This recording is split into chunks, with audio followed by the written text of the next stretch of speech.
हमारे साथ सुजानगढ़ विधानसभा के प्रभारी नेता के रूप में जाने जाते हैं डूंगरराम जी के अंदर। हम उनसे बातचीत करना चाहेंगे। आज किसान सम्मेलन में आए और उनके नेतृत्व में ये कार्यक्रम आयोजित हुआ। नमस्कार सर। नमस्कार साहब। ये जो किसान सम्मेलन उपचुनाव को देखते हुए सुजानगढ़ और डूंगरगढ़ की सीमा में आयोजित किया गया, तो उपचुनाव का परिणाम के बारे में आज को जो भीड़ इकट्ठी हुई है, आपको क्या लगता है परिणाम क्या रहने वाला? आज की जो जनता थी उसमें ज़्यादातर जनता सुजानगढ़ की थी और सुजानगढ़ उपचुनाव को ध्यान में रख के ही सुजानगढ़ की बॉर्डर पे ये प्रोग्राम रखा गया। सुजानगढ़ के सारे कार्यकर्ताओं में बड़ा जोश है और आज की भारी भीड़ ने ये साबित कर दिया है कि सुजानगढ़ की जनता, सुजानगढ़ के कार्यकर्ता, सुजानगढ़ के पदाधिकारी, सुजानगढ़ के जनप्रतिनिधि सारे के सारे कांग्रेस के साथ है और उपचुनाव को बहुमत से कांग्रेस पार्टी यहाँ से जीतेगी।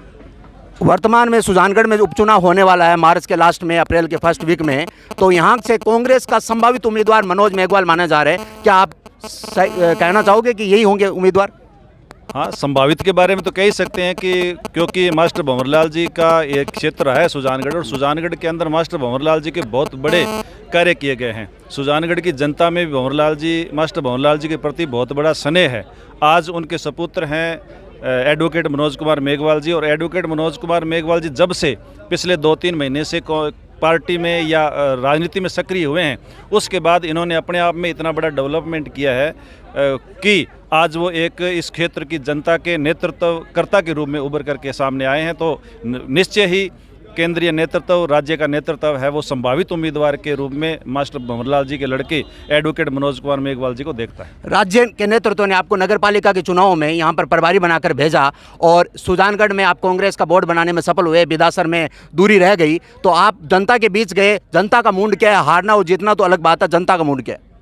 जनता, सुजानगढ़ की जनता है वो कांग्रेस के साथ है और इसकी वजह ये है कि मास्टर भंवरलाल जी के जो विकास कार्य हैं वो इसकी वजह है। क्योंकि आज बिदासर के अंदर वो सब तमाम अधिकारी बैठते हैं जो सुजानगढ़ के अंदर बैठते हैं।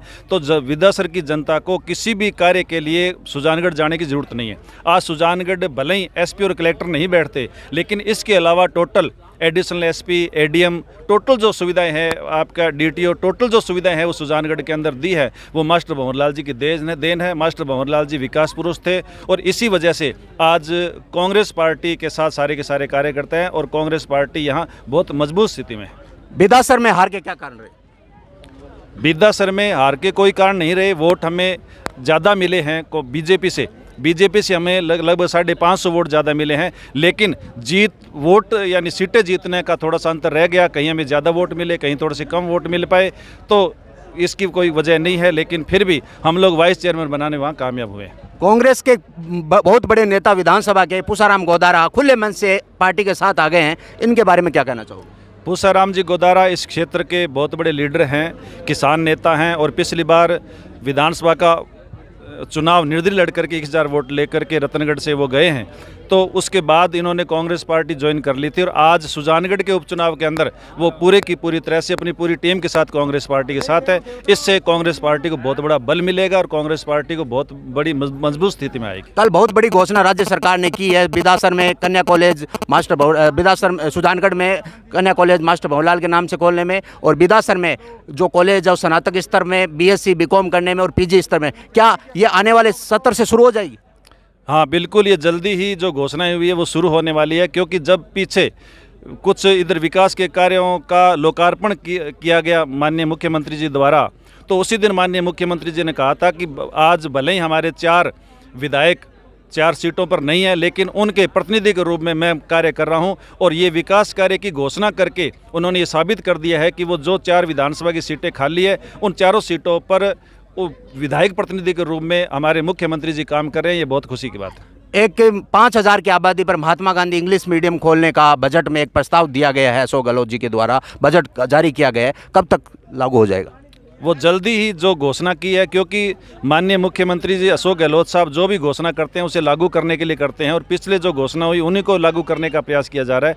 और अब भी जो ये घोषणा हुई है, क्योंकि ये शिक्षा के प्रति और चिकित्सा के प्रति माननीय मुख्यमंत्री जी हमेशा संवेदनशील रहे हैं और आज भी इस तरह के इंग्लिश मीडियम स्कूल खोल करके, उससे पहले दवाइयाँ फ्री करके और इस तरह की योजनाएँ लागू करके उन्होंने ये साबित कर दिया है कि वो गाँव के विकास में और गाँव में शिक्षा में और चिकित्सा सुविधा को हर गाँव तक तक, हर आखिरी आदमी तक पहुँचाना चाहते हैं और उसके लिए वो पूरा का पूरा कार्य कर रहे हैं। क्या आज का ये सम्मेलन देख कर प्रदेश नेतृत्व खुश है?